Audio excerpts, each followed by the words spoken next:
It should come as no surprise that I am a biased man. I have opinions, I personally don't hide them. I don't like to do that. The videos I cover are largely on things I personally find interesting. If there's a game I cover and a faction hasn't been talked about yet, it's probably because I don't really care about them. I do try to hit them still though, and when I do talk about something I don't like, I will do my absolute best to be as fair as possible. However, today I get to indulge in my own enjoyment. Today we're talking about the best faction in Trench Crusade, the Assassins, who recently got new lore. They got a document that dropped. It's really interesting. It's got some really cool stuff tucked in there, like detail-wise. So I'm very excited to talk about them. So right before I jump into it, I do want to fulfill a promise I made. And I want to shout out College Goblin on Twitter, who made the first fan art this channel has ever received. I made a call out in my last video about Mammon. I made some jokes about Mammon with Dracula Flow and said if anyone did anything fun with it, I'd shout it out. And that happened, which this rules. I'm super appreciative that this was made based on anything I said. That's crazy to think about. And another shout out to the people in my comment section of that video who came up with some bangers. I am happy that my audience is fun and funny. It is one of the reasons I like doing this channel. But let's talk about those dang assassins first. The assassins in Trench Crusade are essentially super soldiers. The way I can attribute them, and it's another reason I love them so much, is the assassins are kind of like the Custodes of Trench Crusade. I'm a giant Custodes fanboy. That's immediately hype for me. You have a group that you're claiming are the greatest warriors and the coolest dudes ever? Hell yeah they are, I believe you. And they are located at the Alamut, or the Eagle's Nest as it translates to. This is a real historical location, and it is a place historically was the origin of the Assassins, which is where we get the word. Actually, it's from this group. Other than that, if you've just played Assassin's Creed, you know this. They pull from the same place. At the Alamut, the Assassins are led by the Man of the Mountain, who is another historical figure. Largely the story comes from Marco Polo, where he was telling the story of the Old Man of the Mountain and his group of assassins, which there's a whole host of people that the Old Man of the Mountain moniker has been used with. Many people claimed it, very Spartacus-like. The one Marco Polo was talking about in this story is Alal al-Din Muhammad III, and the other very prominent figure, which will be very relevant with Trench Crusade, is Rashid al-Din Sinan. The story goes the Old Man of the Mountain would recruit people. The way he would do this is by drugging them. He would drug you with a lot of hallucinogenics, take you up to this mountain, you'd wake up in a beautiful paradise garden, probably while still kind of tripping, and in this beautiful garden you'd be surrounded by hot people.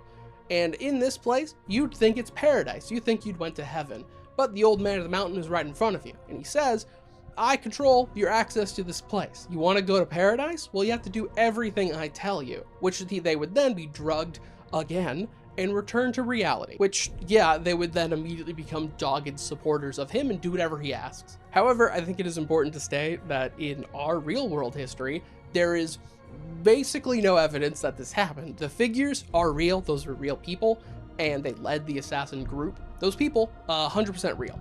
However, the whole story about drugging people and taking them to a garden, it's important to mention the documents and all the historical info we have about the Alamut, there's no garden there.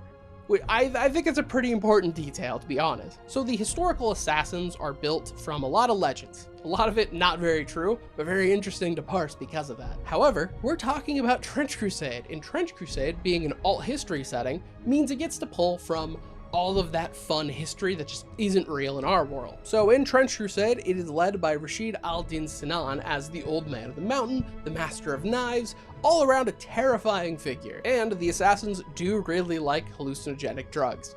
They utilize it a lot in their work. But the actual location of the Alamut, let's hit that first. We have the map now, which is fantastic. I'm so happy we have this map. As you can see, the Alamut is not technically inside the Iron Wall, and this is an important factor. The assassins are often misattributed as being part of the Iron Sultanate and being inside the wall. Clearly untrue. In fact, this shit looks deliberate. It looks like Allah, when he placed down this wall, literally avoided them, which is also the opinion of many Iron Sultanate scholars. They also think that because the assassins are heretical, Allah cast them away and didn't allow them the protection. Counterpoint though, from the assassins, they simply claim that they're not bitch made. They aren't pussies who need to hide behind a wall. They're badass enough that Allah knew they could depend on themselves. And to be completely honest, I don't blame them. I don't blame them for that opinion in the slightest. Because sieging this bad boy, impossible. It's so difficult to actually get there. This isn't without trying. It's important to state that the heretical armies and the forces of hell have tried their absolute damnedest to break this mountain, get that castle. In fact, the Prince of Wrath, Abaddon, which now, because of the Alamut document we got, we actually have another archdevil name, which is very cool. He has promised any of his followers that siege the castle and actually gift it to him eternal youth. He will give you this boon. All you have to do, break into this castle. And nobody has become even closely successful, despite them trying and throwing a lot of numbers at it. Starting at the absolute outside, not within the assassin's control, they have a deal with the Iron Sultanate. While they're not part of the faction, they are allied with it. Mainly in a I scratch your back, you scratch my back. It's more like the assassins will murder whoever the Sultanate wants, and the Iron Sultanate will indiscriminately bomb any heretic armies trying to get to the mountain. Because it's literally a perfect bombing trench right here. You look a little suspicious, you're getting shelled. You try to go from above, the Iron Sultanate has airships. They're gonna shoot you down. But let's say, just for the sake of argument, you get to the mountain. You actually step foot on it. Well, you're not finding the castle, because you don't know the secret paths. The only people that know this are the assassins. Even the rare few that they invite to visit their castle, you will be blindfolded. The actual size of the mountain doesn't matter. You are going to be lost because this place does not make sense. The time stream here is really weird. There are a lot of arcane protections that will prevent a lot of the demonic bullshit from going on, but the main one is the strange time flux that is happening. People that try to get to the castle and try to siege it don't die of like getting stabbed in the throat by an assassin. They die of old age. You will be lost eternally. You can't get up, you can't find the exit. You're just stuck. It's not even worth it to shoot the castle. If you're like in that land area right there and you decide to shoot it with cannons, you're not gonna hit, you're gonna miss. Despite all their efforts, all their calculations, you can't hit the castle. It's like it's not sitting still in time, which the actual appearance of the castle is strange. As you can see from the art, it is like kind of blending into the sky, but it's also noted that like the stonework is shifting. It is moving upward and disappearing. It just is strange. It also gives off horrifically rancid vibes. Those lucky few invited by the assassins to visit have said the castle sucks to be around. It's just creepy and weird. Even worse is the old man of the mountain. Very, very few people will actually tell of their experience with the man himself because they're terrified. Maybe a stray word of yours gets back to him and you were just a little disparaging. They're terrified he's going to kill them. The actual descriptions we get from these people, the absolute rarest of the rare few, all give him a different appearance, either like an actual old man, like a sage, a young athletic man, a very middle-aged fit warrior. It ranges. The only defining feature of him that stays constant is a ring he wears around his neck bearing the Seal of Solomon, which this ring in Jewish, Christian traditions, and a lot of different traditions with King Solomon was something reportedly granted to him by either God or the angel Michael. This ring supposedly had the ability to control spirits, it had the ability to let you speak with animals, and it let you control demons and bind them to your service. There is a lot of old tales of King Solomon summoning demons, controlling them, using those demons to build the Temple of Solomon. It's a very interesting set of history. If you just want to get a really nice, easy deep dive, just go look at the channel Esoterica. It's really cool. So I personally have a theory. I believe that the Ring of Solomon is like the main arcane protection of the Alamut, and I believe that it's shifting people and everything through time. I think that this isn't, you know, the old man of the mountain disguising himself. I think it's him in different periods of time is what the text implies, which also kind of sounds like King Solomon was a chronomancer. Based, that sounds awesome. But on the other hand, it's that aspect of binding and controlling demons. Because it's noted that Beelzebub and the Black Grail hard avoid the Alamut. His whole plague wall full just diverts to not go to the mountain. I find this really interesting. I tried to ask this in the Discord, but I didn't get an answer in time. If I get one during editing, I'll put it here. There's a little parallel, little catch I saw. I have no clue if this is intentional. It's from Christian writings in like the medieval period where a lot of elements with King Solomon kind of bumped back in. So the story goes in the Testament of Solomon that Solomon actually used the ring to bind and control Beelzebub. I have zero clue if this is canon in the world of Trudge Crusade, but that sounds sick if it is.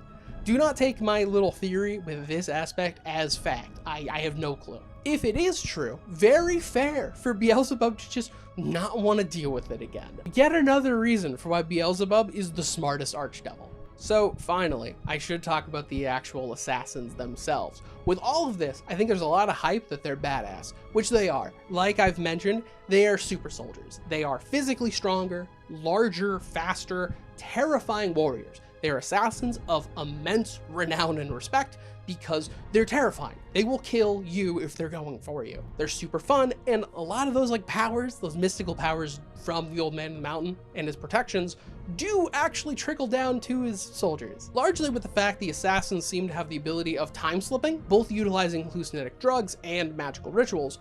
They can time slip to like teleport behind you. In fact, there's like an ability they have on the tabletop that is literally time warping around to like attack multiple people. It's very cool. It's very important to mention every single thing I talk about lore-wise for the assassins is expressed mechanically in their warband. But the assassins, one of the first things they do when they're recruited is they start eating poison. They are fed a diet of very strong poisons, building up their immunity. Once they reach that full immunity, around the time they're fully initiated, they have their blood taken from them and then brought down to a forge where the blood is then forged out to get the iron, and that iron is now imbued with the toxin that's just living inside of them now. And then that knife is quenched in the venom of the pale, which is the actual venom of manticores and basilisks. So I guess they're real too, which then makes their knives extra poisonous and deadly, which the venom of the pale is actually building and compounding off of every assassin that came before.